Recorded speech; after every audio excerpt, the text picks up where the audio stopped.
Thank you, Mr. Raoof Hasan, Chief Executive Officer of the Regional Peace Institute in Islamabad.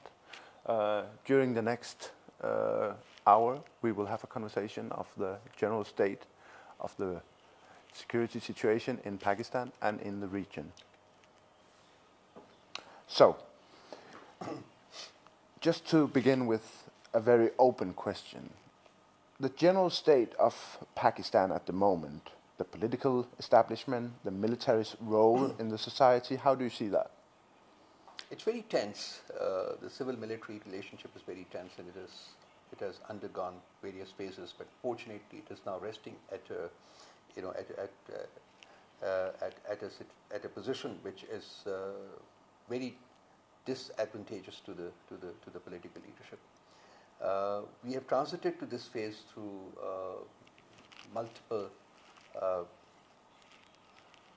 miscalculations on the part of the political leadership. In Pakistan, the military has been used to playing a dominant role through decades, basically. Either it has directly ruled Pakistan, or it has dominated by manipulating the political players who have been hoisted in various positions of power. So the basic need for any political government was to rationalize the working of the government, make it transparent, make it effective and efficient, and also bring about reforms in the political system that unfortunately the country has suffered from. So that over a period of time, the supremacy would shift to the parliament instead of at other places where unfortunately it has been resting in the last few decades. Now, instead of taking these initiatives, instead of doing things which were necessary to be done, the political leadership has made the institutions further dysfunctional. Unfortunately, there's a lot of corruption at various tiers of the society, various tiers of the government. And in addition to that, the political dispensation suffers from a lack of delivery at the grassroots level, which has weakened its position to a point where it can no longer hold on to its own legitimate constitutional powers. And it has been forced, in a way, to cede these powers to the military. So today, we have come to a point where the military rules without taking over. The military dominates without taking over in this country. And that's a very unfortunate state because, for somebody like me, the big question is that how are you going to get away from this quagmire? How are you going to ensure that the power base shifts back to the political leadership, shifts back to the parliament, instead of remaining vested in the hands of a few people who can manipulate it as and when they want to, as and when it suits them. So this is the big question that unfortunately we have. In addition to that, what has further weakened the political leadership is the lack of progress they have been able to make in the regional context, in terms of improvement of relations with its neighbors, be it India, be it Afghanistan, and now even be it Iran. They do not have friendly relations. I would not say that they have, they are construed as enemies or something, but the fact is that they're not even friends. So for a small country like Pakistan, to be surrounded by neighbors which are not very friendly, it's dealing with almost a situation that has many pitfalls. How can you consistently handle a situation of that kind? So, if you go back in history, if you go back to 1947, 48, 49, and what we did, what I call the inherent flaw in our foreign policy, which has never been corrected, that instead of shaking hands with our neighbors, with our regional players, we went 12,000 kilometers across and shook hands with the United States of America, which basically was a flaw that unfortunately we have not been able to correct even now. So we have remained wedded to the US for a long time. We keep complaining, but we also insist on remaining wedded to the Americans. And in the process, we became part of many organizations like CETO, CENTO, and we are the only non-NATO ally of the America at this given moment in time. But we were able, in the process, we sullied our relations with our neighbors, which is what has landed Pakistan into becoming a state which is investing disproportionately in the military. Yes. And that is at the cost of the the social sector, education, health, and so many other things. So the government, the political government, has not been able to deliver as part of the social contract, which is generally there between the government and the common people, the people of the state. And when you don't deliver, you become weak. And that, unfortunately, is what we have today in Pakistan, a very weak political government, which is battling on all fronts. So this is the, in response to your question, basically, this unfortunately is the situation when it comes to the lack of balance or the absence of balance, between the civil and the military leaderships of Pakistan. Basically, what you're saying is that Pakistan as a nation, as a state, finds itself in a vicious circle, because what you actually request is a political leadership with enough power, with the support of the population to run the country without having its politics dictated by the military. But at the same time, you're saying that the present political leadership are not able to do that. So this is kind of a conundrum. This is a conundrum, this is a vicious cycle, if you may. And this is principally because the political leadership that we have is very corrupt, very incompetent, and has not been able to deliver on the social contract, that it has with the people of Pakistan. Consequently, it has continued to become weak. While the military has, brought about some internal reforms, and I think they also they've taken a principled decision, that they're not going to take over in this country, So they've given space to the political leadership to deliver, which unfortunately it has not been able to. So, in the context of civil-military relations, it is the political leadership which has continued to become weaker. How can it sort of, transit away from this kind of a situation? Yes, there is a way, which means that it basically must start performing the functions for which it is there in the first place, which is the people of Pakistan have elected it for a certain reason. It wants the government. They want the government to deliver on those promises. They want the government to deliver on the social indicators, improve the social indicators in Pakistan, the health indicators, the education indicators, and so much else, which unfortunately the people of this country do not have. But the other crisis that I would like to discuss with you here is the lack of choice that the people of Pakistan have, because the political culture in Pakistan has been manipulated over a period of time. And I would say by the military also. They have been the major manipulators of the political system. So we have in place in Pakistan as heads of political parties, people who have been all tried and tested in the past, and they have proved to be very incompetent, very ineffective, and very corrupt. So we have a choice between those people. So what do the people of Pakistan do? Abstain? There was in fact a proposal mooted in Pakistan that, on the ballot paper which is given to the people to cast their vote, there should be a column saying, I don't want to vote for any of these people. And the political leadership did not agree to that. They took it out. The Election Commission recommended it, but the government took it out because they construed it as an insult to all those people who would be contesting elections. But I totally agree with that. They should be. And then you will understand the level of angst of the people, that they actually do not have faith in any of these people. So if it comes to that, I don't believe in miracles. I don't think miracles are going to happen. So with the political leadership not interested in improving, in bringing in reforms, in improving the electoral processes, or in improving their own performance, their own delivery mechanisms, at the grassroots level, there is little prospect that I see in the future, of improvement. So the scales are going to remain heavily tilted in favor of the military. They will continue dictating. There cannot be a vacuum because, like we were discussing before we started recording this program, that there has to be some institution, which has to keep the country together. And when I look around, I don't find any other institution that can play this role, because all the institutions have been rendered dysfunctional because the political leaders want to have total, unbridled control over those institutions. So be it the financial institutions, be it the accountability institutions, be it any other institution, they are directly being controlled by the executive, and they have to do their bidding. So when you don't make the institutions powerful, when you don't increase their capacity, when you don't make them transparent, and when you don't make them capable of delivering for what those institutions are there, then there has to be some institution which can at least keep the country together. And that role has been played over decades by the military. And I'm not saying that they've done a good job. No. I'm not saying that. I also don't believe that that is the way to do it, because every institution has a role to play.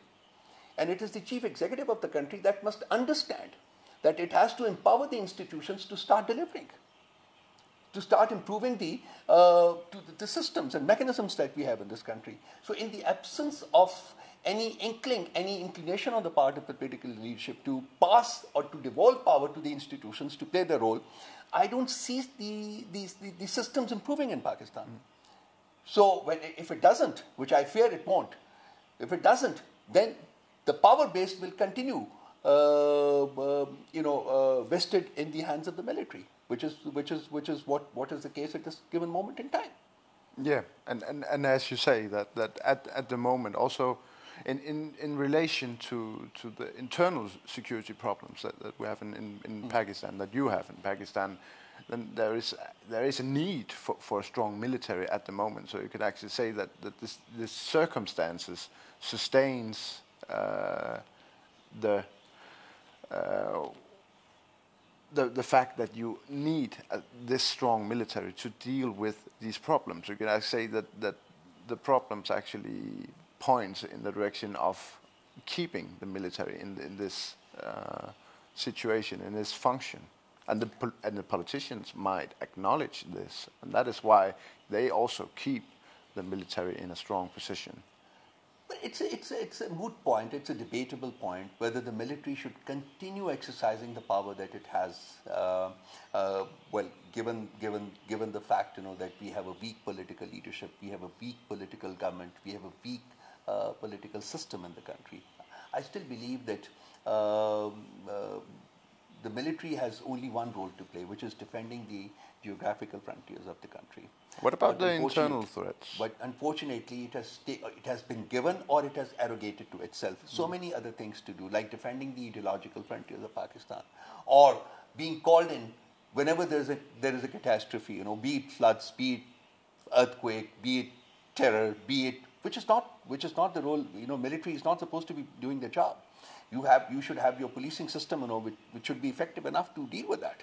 So all these additional responsibilities have been given to the military, which have only added to their power, which have only added or made their power base stronger. So we have these flaws in the system. Yes, of course, you're right. We have these flaws in the system. But what is important is that we must remove these flaws by making our institutions stronger, making our police stronger, making our other security institutions stronger, making our accountability institutions stronger, making our financial institutions stronger. There is a need for that, but that is not happening. That actually is the principal failure of the political dispensation in the country. So in fact, in a way, if I were to describe it, I would say that it is playing into the hands of the military. That instead of making their institutions stronger so that more power could be wrested from the military and accorded to those institutions, it unfortunately is making the institutions even weaker. So consequently, the only institution which is strong enough, which is powerful enough, which is the military, so consequently they are taking more and more power. So the power base has, their power base, which was always very strong, is now becoming stronger. It's become very strong today. So today the situation is that it rules without taking over. As I said repeatedly, it is taking over. So the political leadership must understand that they have to move in the direction of wresting the control back from the military. And that can happen not by fighting them with guns or by accusing them of things. It can only happen by improving their own performance, their own delivery, by making the condition of their institutions better, and by bringing in a level of accountability which should be applicable right across the spectrum. Without any exceptions, any discrimination. So unless these things happen, we have a situation where the military will continue dominating. Yeah. Okay. So moving on to a specific conflict inside Pakistan. I'm of course talking about the operations in tribal areas up north. The military has been engaged in almost 2 years by now. Do you see any prospects for resolving the situation in the tribal areas with the military, or would you still argue, as you mentioned before, that it's actually not the military's role to conduct these operations? See, Pakistan's biggest challenge is terror. There is absolutely no ambiguity in any mind about it today. And this challenge has multiplied in the last few years. We have to fight terror, not terrorists alone. We have to fight terror and its root causes rather than just the manifestations of terror, which is killing a few terrorists. And unfortunately, once again, when the Peshawar incident happened, if you remember, this was December 2014, all the political parties of Pakistan and the military hierarchy, they sat together and they came up with what we refer to as the National Action Plan.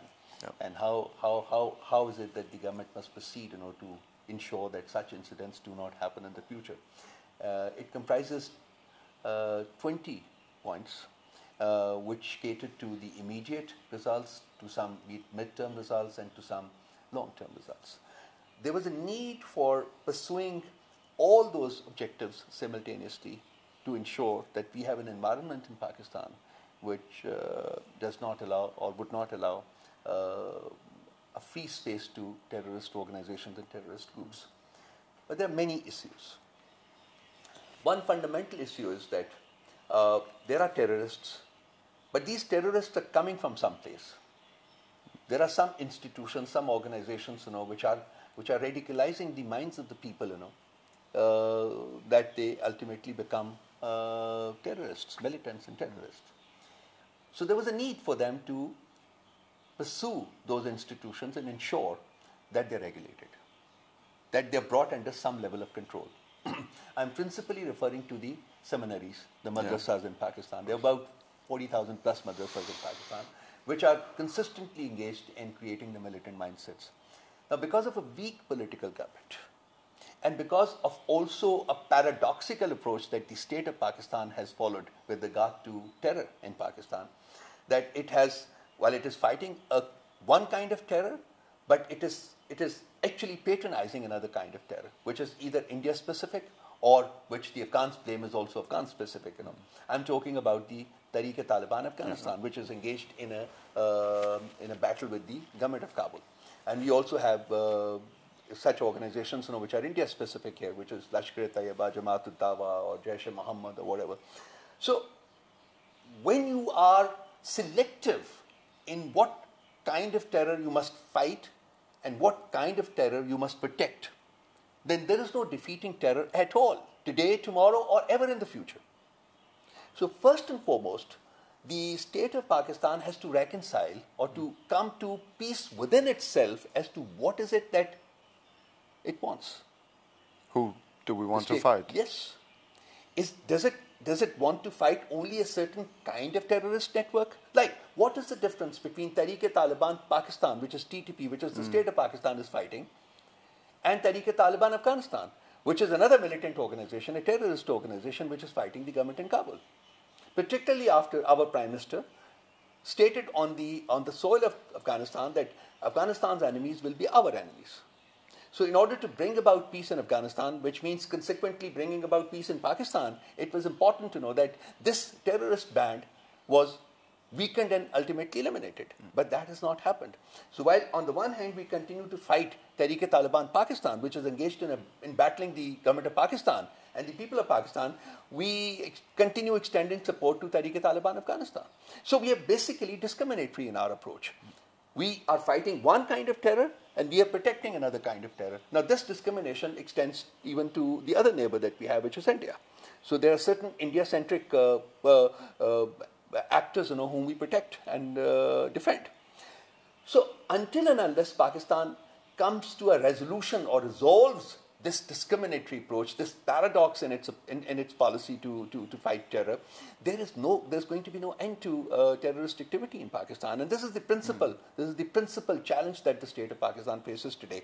Now, on the basis of what it has done in the past few months, years, I see no resolution of this crisis. I see a continuation of this crisis. I, as a matter of fact, see an augmentation of this crisis in the days and weeks and months to come, because Pakistan today does not have a friendly neighbor except China. India, bad relations. Afghanistan, worsening relations. Oh no, even Iran, even Iran, which was a very friendly country to Pakistan over years and decades, Pakistan has has a very tense relationship with Iran. So a country like Pakistan, which is fighting an existential war, cannot afford to have unfriendly neighbors. So there must be something wrong somewhere. Yeah. Why is it that they all look at Pakistan in a similar way? There must be something wrong. So it is time that instead of pointing finger at others like that, we must look inwards and see where is it that we have gone wrong? Yeah. Is there something that we can remedy? Is there some issue that we can actually reconcile or bring a resolution of? That unfortunately is not something that I see happening. No. We are always trying to find excuses for our own failures. External excuses. External excuses for our failures. Well, America is to blame, Europe is to blame, India is to blame, Afghanistan is to blame, somebody else is to blame. But we never say, have we actually made some mistakes? No, but I mean, some would argue that the operations in the tribal area, that Sabi-ASP was the first step in the direction of not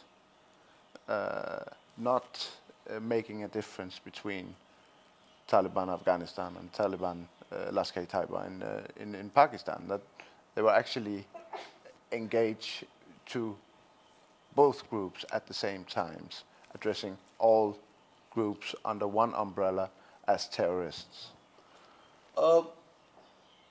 I have some information on that.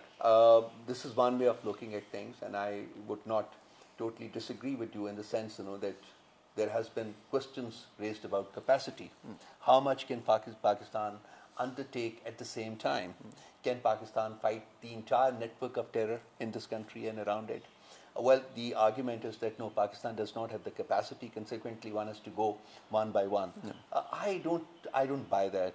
Unfortunately, I don't buy that. I feel that when you are fighting terror, then you must fight this in a manner that you don't leave any space, any scope for these terrorist networks to operate. The Zarb-e-Azab operation in North Waziristan has achieved a level of results, but it has also caused some problems. Like what has happened is, as a consequence of the launch of this operation, is that some of the terrorists have been killed there through bombings and other operations. While some have fled across the border into Afghanistan, and some more have fled into the urban slums of Pakistan. So very few have been eliminated, but most of them have run away. Now, this operation cannot continue to perpetuity. It has to come to an end. It's a financial drain. It's also very taxing for the military to always remain engaged in a state of war. It is a state of war for Pakistan. So it has to come to an end. So what happened? I mean, our leadership, political and military, both have been stating, that it would come to an end by the end of the year.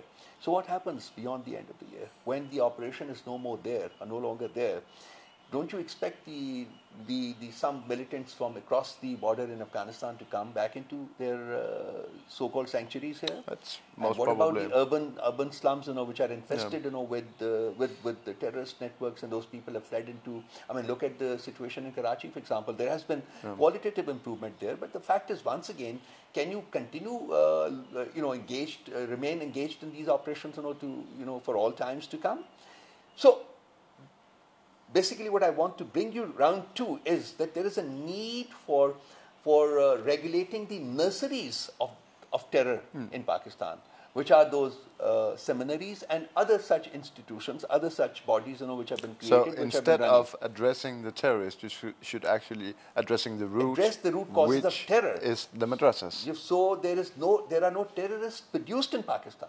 Whether it is in the urban slums, or it is in the tribal areas, or it is in, wherever they are.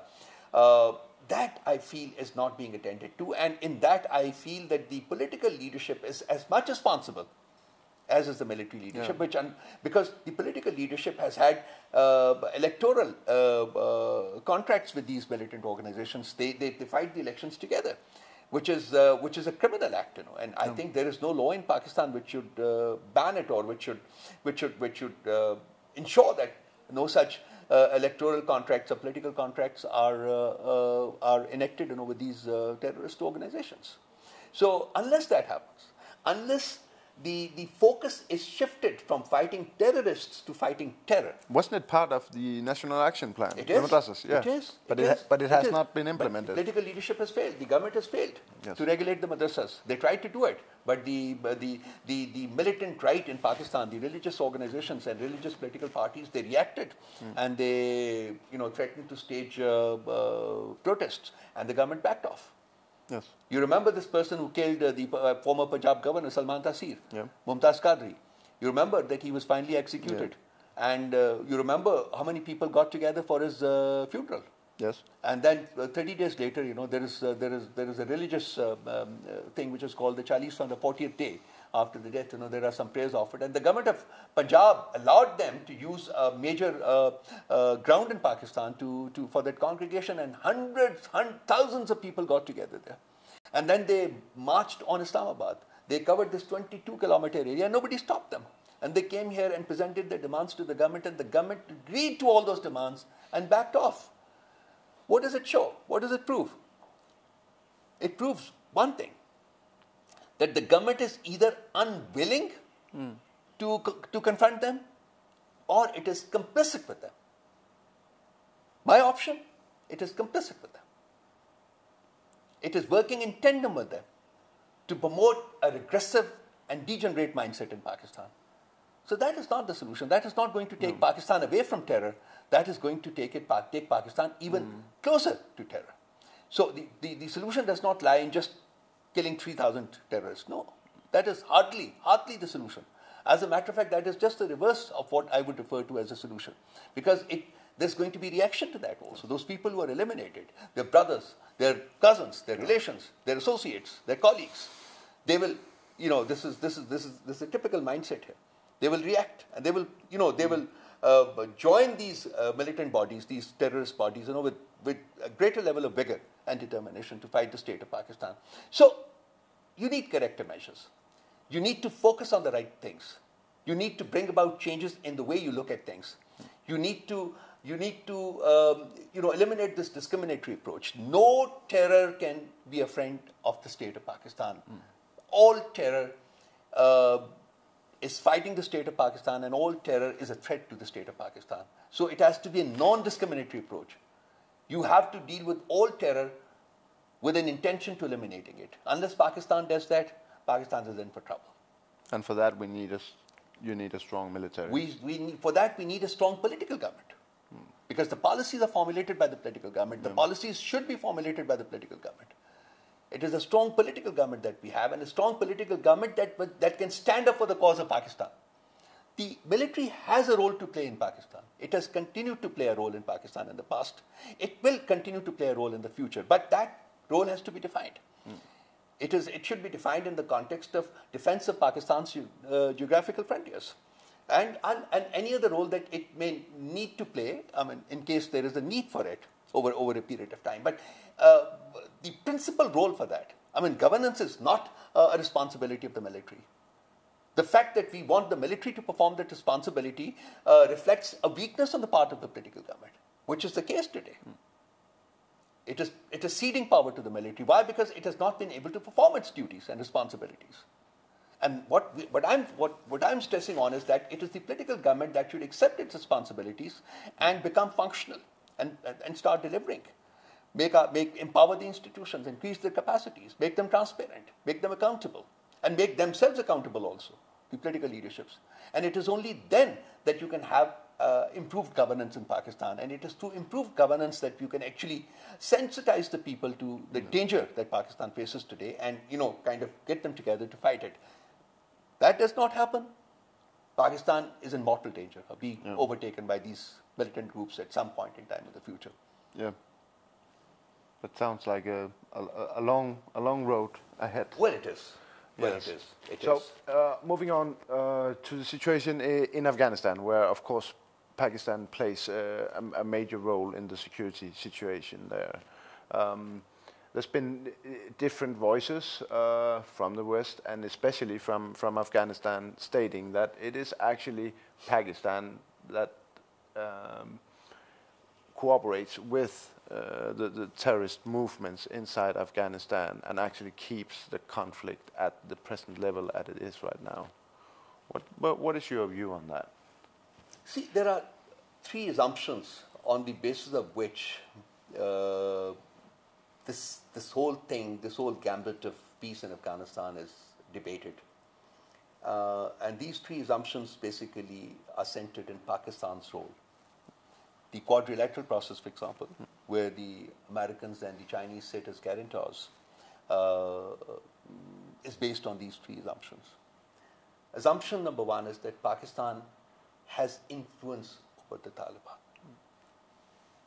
I'll come to discussing it later.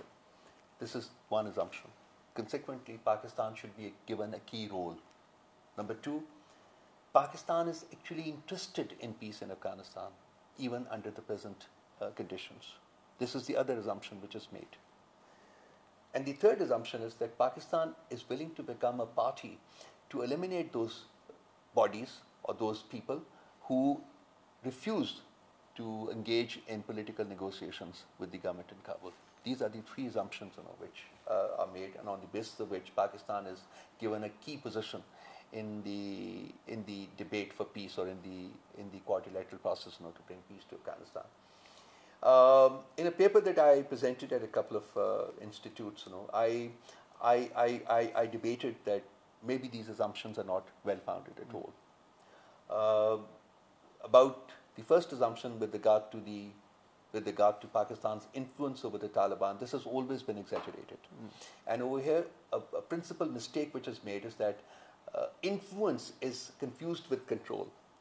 So if you go back in time to the years when the Taliban were ruling Afghanistan, even in those days, the government of Pakistan made many demands of the Taliban which they did not agree with. If you remember, the government of Pakistan urged the Taliban government to hand over Osama bin Laden to the Americans. They did not agree. If you remember, the government of Pakistan urged them not to destroy the Bamiyan statues. They did not agree. They destroyed the Bamiyan statues.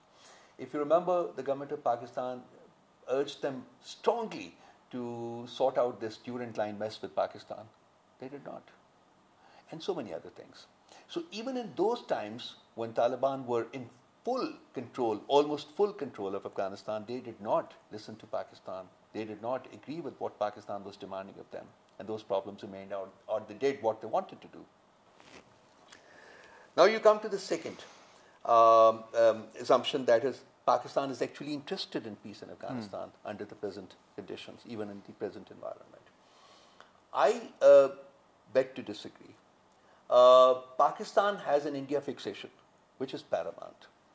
And my personal understanding and assumption is that unless Pakistan's reservations with regard to India playing a role or continuing to play a role in Afghanistan are addressed, and it is ensured that India will not play a role in Afghanistan in the foreseeable future, Pakistan will continue to have reservations with regard to playing that role which it is supposed to play, which is a constructive role to bring peace in Afghanistan.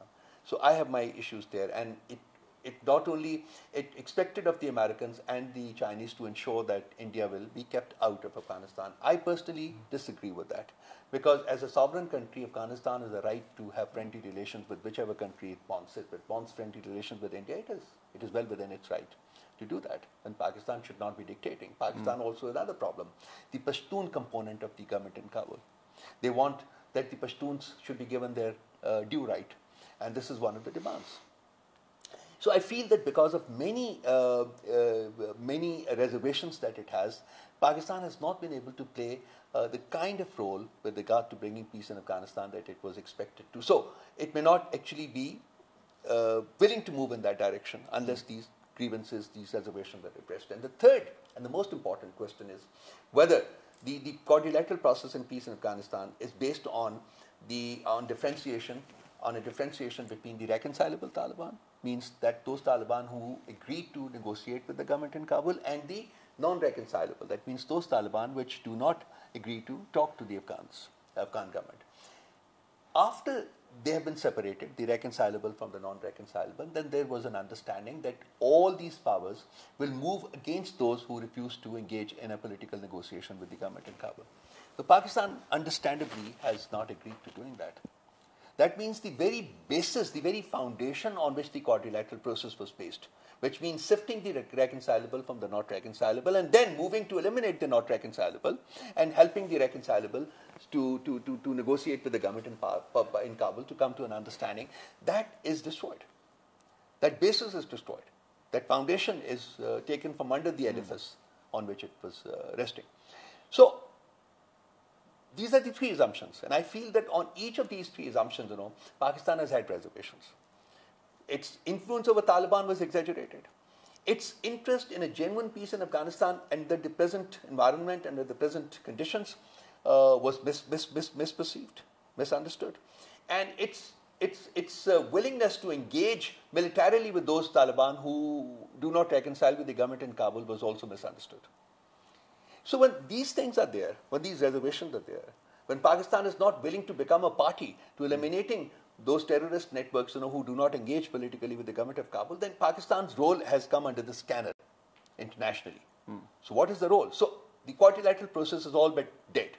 Then in your question, you also talked about Pakistan supporting the militant organizations in Kabul. I've already talked to you about it, that Pakistan is discriminatory. Pakistan deals with the Taliban Pakistan in one way, Pakistan deals with Taliban in another way. Now, this is perceived as Pakistan's support to Taliban in Afghanistan, which means that Pakistan is actually engaged in the act of weakening the Afghan government. Yeah. Oh, that is so. That is so. A very strong perception like that exists among the international, other countries' capitals. They perceive this role as support for the militant bodies which are engaged in fighting the government of Kabul. So that is not taken in a positive way. That in fact is considered to be Pakistan's attempt to weaken the government in Kabul, and then ultimately lead to the establishment of a Taliban regime there, the Islamic Emirates of Afghanistan. So this is the way. And so it has been debated, and it remains under the scanner. I was recently in the US, where I had a couple of lecture engagements also, and this was one of the questions that was debated very hotly. Yes. So Pakistan has to, like I said previously, it must engage with itself, come to peace with itself. What is it that it wants? You cannot remain, you cannot, have bad relations with your neighbors for all times, which unfortunately has been the case for a number of decades in Pakistan. So that means Pakistan is becoming weaker and weaker internally, which is not a good thing. So Pakistan it needs a rethink, a serious rethink. Yes, and now moving on to, you've already addressed some of the issues in the region, but I want to take the focus on the different regional states, mainly Iran, India, and of course also Afghanistan and Pakistan. But do you see any prospects for a stronger regional cooperation in the years to come? I mean, does the states have an incentive to move in that direction? We've had a regional body, which has been in place for more than 3 decades, and it has remained hostage to India-Pakistan enmity, SARC. Yeah. It has been there for 3 decades, more than 3 decades. What has it achieved? Nothing. Nothing. And what is the problem? Why is it that it has not been able to achieve anything? It is India-Pakistan enmity. When I say that it has made a hostage to India-Pakistan animosity, it is absolutely the truth. And for the next 20 years, if there is no improvement of relations between India and Pakistan, SARC will not become functional. So the key problem in the region, key problem in the region India, is Pakistan. Unless these two countries, bilaterally and multilaterally, with the support and encouragement from other countries who are interested in peace in this region, are able to resolve their differences and at least come to a working relationship together. Like China and India, for example, they have a border dispute, they have multiple issues, but they're engaged together. So they have an increasing trade volume every year. So they have not disengaged. Pakistan and India, unfortunately, have remained disengaged for long. So the focus should be on that relationship. Absolutely. If you want any regional connectivity to function, you have to address the India-Pakistan issue first. That's very important. Otherwise, these regional bodies, these regional alliances, would not be able to take off. And the relationship between Afghanistan and Pakistan, the issues will remain as long as Pakistan do not solve the issues with India. The issues between Pakistan and Afghanistan are very simple. Pakistan, instead of engaging with Afghanistan, has been battling to control Afghanistan. So it is possible to solve. It is possible. Bilateral. Every problem is possible to solve every problem. It is just that Pakistan has to look inwards, that it has not succeeded in controlling Afghanistan in 68 years, and it is not likely to do so in the next 68 years. So what is required is that instead of trying to control Afghanistan, it must try to engage with Afghanistan and treat it as a sovereign, independent country. Yeah, because it seems odd that the consequences of instability in Afghanistan are huge to Pakistan as a nation, as a refugees especially. I mean, the consequences of war and instability in Afghanistan is so huge that it can be hard to understand why Pakistan do not engage in a peace process as you referred to before. You've said it. You've said it. I can't add to it. Pakistan, peace in Pakistan is dependent on peace in Afghanistan. Unless there is peace in Afghanistan, there is going to be no peace in Pakistan. And going by the manner and way in which Pakistan has gone about its relationship with Afghanistan, there is no prospect of peace in Afghanistan. That means there is no prospect of peace in Pakistan. That means the economic dream of Pakistan cannot be fulfilled. And Pakistan needs to take off economically. Unless it takes off economically, it cannot survive as a viable, as a credible, as a progressive state. The CPAC is a great opportunity for it. But CPAC is not just China-Pakistan. The cooperation between China and Pakistan. CPAC is the regional connectivity. It is based on regional connectivity. Pakistan has to get across to Central Asia. Pakistan has to get across to Russia. Pakistan, on the other hand, has to get across. I mean, the Chinese have economic compulsions. They want to use the Gwadar port, and for good reasons. They want to have additional markets, cheaper markets, and they will get across to the world, through the Gwadar port. But for Pakistan to take off economically, it is absolutely vital that it has good relations with Afghanistan, because the road to Central Asia and to Russia passes through Afghanistan, and Afghanistan cannot be bypassed. No. So Pakistan should engage economically with Afghanistan and India. Pakistan should allow the transit of trade, through it, both ways. Let the Afghans trade with India through Pakistan. Let the Indians trade with Afghanistan through Pakistan. Of course, I mean, when it comes to close to signing a deal or something, it can always ensure that its rights are not violated. Yeah. That, of course, is the right of every sovereign country in the world. So Pakistan can always ensure. But by denying these rights to both Afghanistan and India, Pakistan cannot take off economically. It has to open out. Absolutely vital. So first, Pakistan must improve its relations with Afghanistan, and that calls for a change of mindset, a change of approach, a change of strategy. Instead of controlling Afghanistan or trying to control Afghanistan, it must engage with Afghanistan. With India, Pakistan has outstanding issues, serious issues, but those issues should not be put on the back burner. Pakistan should engage proactively with India to sort out those problems. But simultaneously, it must also concentrate on improving its economic relations with India. It must open up to India also. Let that also, just like the Chinese-Indian example, they're working fine. They're working fine. It doesn't mean that China has compromised its national security or national sovereignty, or India has compromised its national security or national sovereignty. They both stick to what they have said for so many years, for so many decades, and yet they are engaged productively for the betterment of the people of the two countries. Pakistan must indulge in a similar exercise, that instead of remaining disengaged, it must encourage engagement with countries on multiple fronts. Yes, on political and security fronts, yes, but also on other fronts, on the social front, on the economic front, in exchange of delegations, for example, on the sports front, and so much else, which can bring about a paradigm change in the way the people of the two countries look at each other. So that augurs well for the future. So, it's like I said, Pakistan needs a serious rethink, and Pakistan is being alienated. And Pakistan is contributing to that alienation. And that alienation is ultimately going to lead to Pakistan becoming irrelevant in the regional play. Chabahar is there. It's a natural outcome of the way Pakistan has acted in the past. The other countries of the region are looking for other options.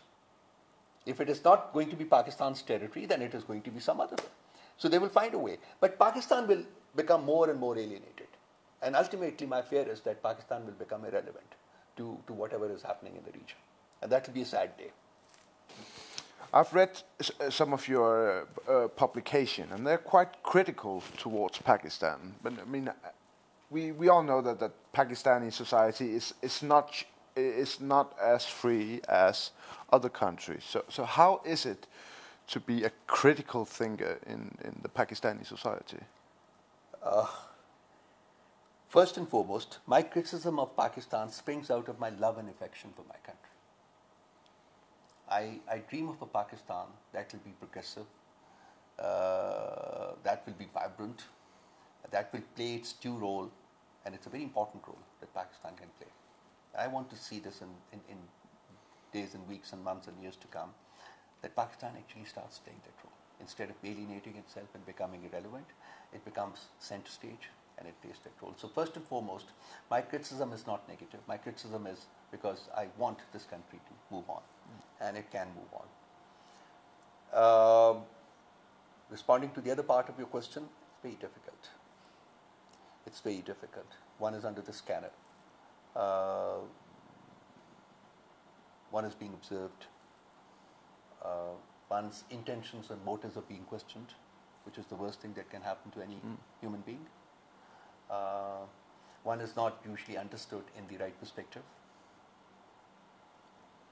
My statements and my observations are taken out of context, and given a meaning that I never intended to give them. So it lands you up in difficult situations, but it does not mean that one should give up. I remain committed to this country. I've lived all my life here. I had options to leave this country. I didn't. Even now, I have motivations. I don't. I'm here. And I feel that this is a role that I can play. And this is a role that I want to play and I shall continue to play. Irrespective of the dangers, irrespective of what I may have to suffer or what may have to endure over a period of time. And I think there are others like me. I'm not the only one who are very brave, who are very courageous, and who are very motivated. And I think, when there is dark, the light can't be far away. I'm very optimistic. I'm very hopeful that there shall be good days for my country. And I'm going to be right here. I hope you're right. I hope you're right. Thank you.